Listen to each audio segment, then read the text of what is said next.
नमस्कार, जय श्री कृष्ण, राधे राधे।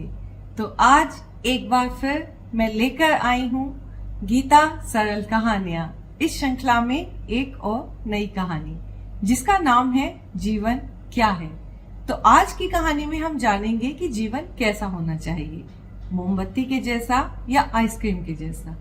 अरे ये मोमबत्ती आइसक्रीम है क्या? ये जानने के लिए आप ये कहानी सुनिएगा, आप खुद ही समझ जाएंगे। तो सुनिएगा कहानी, जीवन क्या है, आइसक्रीम या मोमबत्ती। शाम का समय है। राहुल और दादाजी आइसक्रीम खाते हुए पार्क से घर लौट रहे हैं। राहुल आइसक्रीम खाते हुए कहता है, दादाजी खेलने के बाद आइसक्रीम खाने का मजा ही कुछ और होता है। अब इस टेस्टी टेस्टी आइसक्रीम पर एक इंग्लिश इडियम बोलूं? दादाजी, बिल्कुल बेटा, सुनाओ। Rahul, life is like an ice cream, enjoy it before it melts. मतलब दादाजी, जिंदगी आइसक्रीम जैसी है, जब तक पिघलती नहीं मजा ले लो। दादाजी, बात तो बिल्कुल सही है बेटा, पर मैं तो कुछ और ही कहूंगा। Life is like a candle, you must use your time to shine before the flame goes out. Rahul, क्या बात दादाजी, आप भी अंग्रेजी में? हाँ भाई, हमने भी तुम्हारी तरह स्कूल में इंग्लिश पढ़ी थी। अब तुम इसका हिंदी में मतलब बताओ।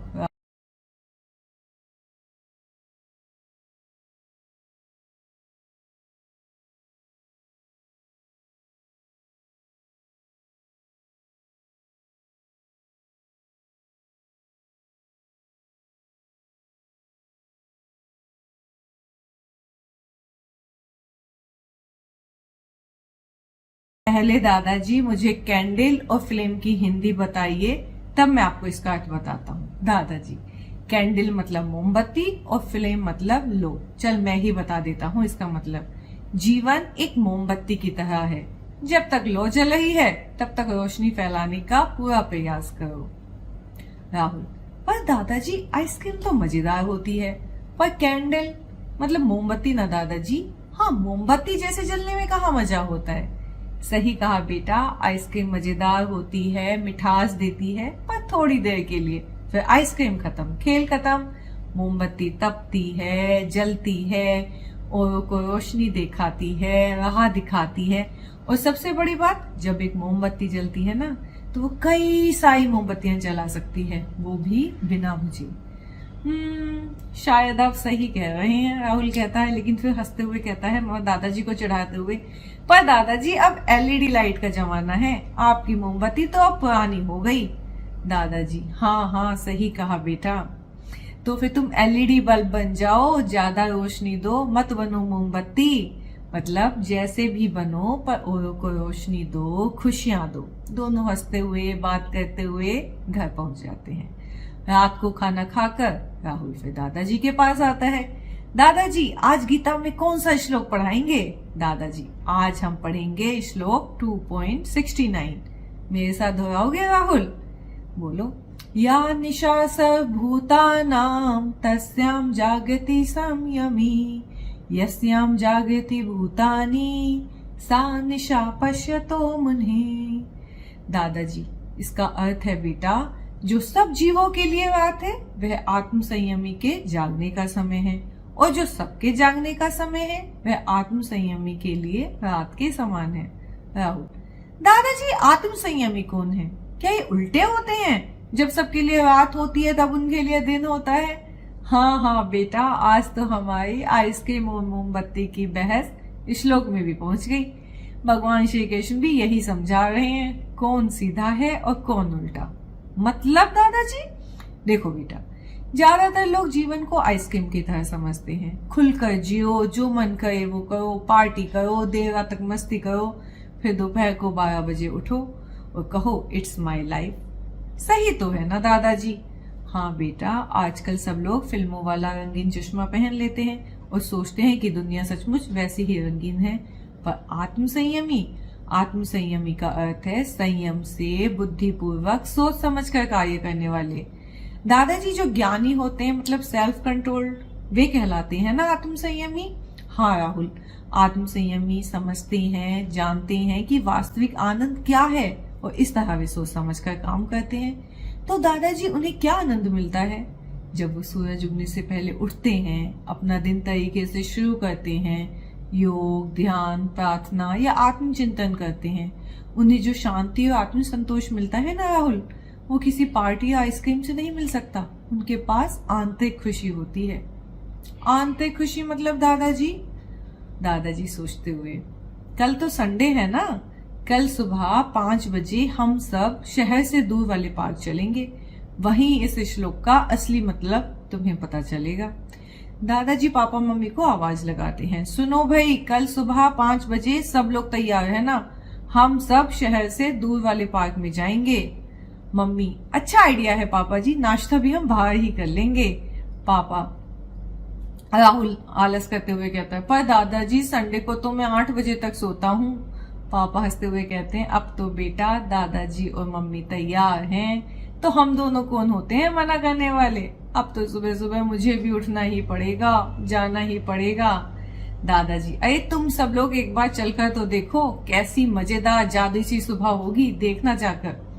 अगली सुबह सब लोग पार्क में पहुंच जाते हैं, गाड़ी पार्क करते हैं। ठंडी ठंडी मंद मंद हवा चल रही है, चिड़ियों की चहचहाहट आ रही है। जैसे ही गाड़ी से उतरते हैं, राहुल, अरे दादाजी उधर देखो ना, मोर कितना सुंदर है। राहुल मोर के साथ जल्दी से अपनी फोटो लेता है, फिर पार्क में टहलते हुए लोगों को देखकर पूछता है, दादाजी ये जो लोग टहल रहे हैं और ये जो लोग कुछ योग कर रहे हैं, ये सब आत्म संयमी लोग हैं ना।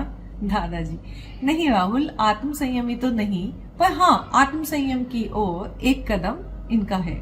ये लोग कम से कम अपने स्वास्थ्य के प्रति जागरूक तो हैं। राहुल, और जो लोग देर तक सोते हैं, क्या वे स्वस्थ नहीं रहते?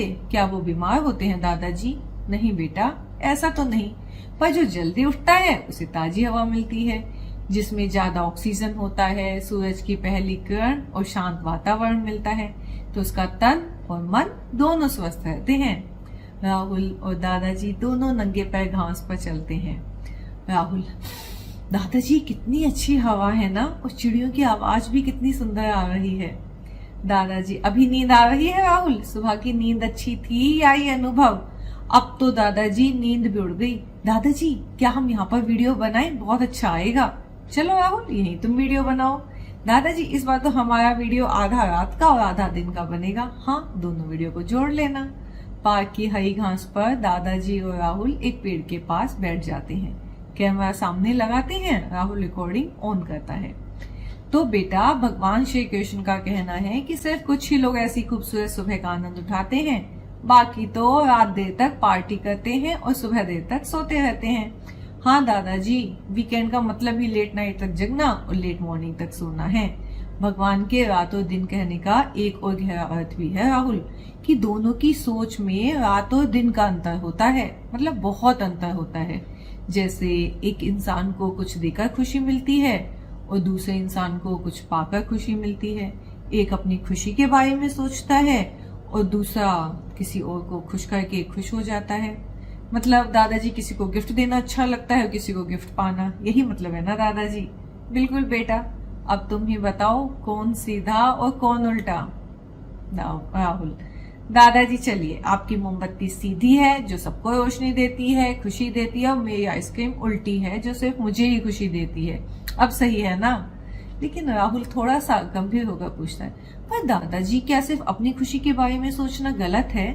दादाजी प्यार से सिर सहलाते हुए कहते हैं, नहीं बेटा, अपनी खुशी भी जरूरी है, क्योंकि जब हम खुश रहेंगे तभी हमारी आत्मा भी प्रसन्न रहेगी।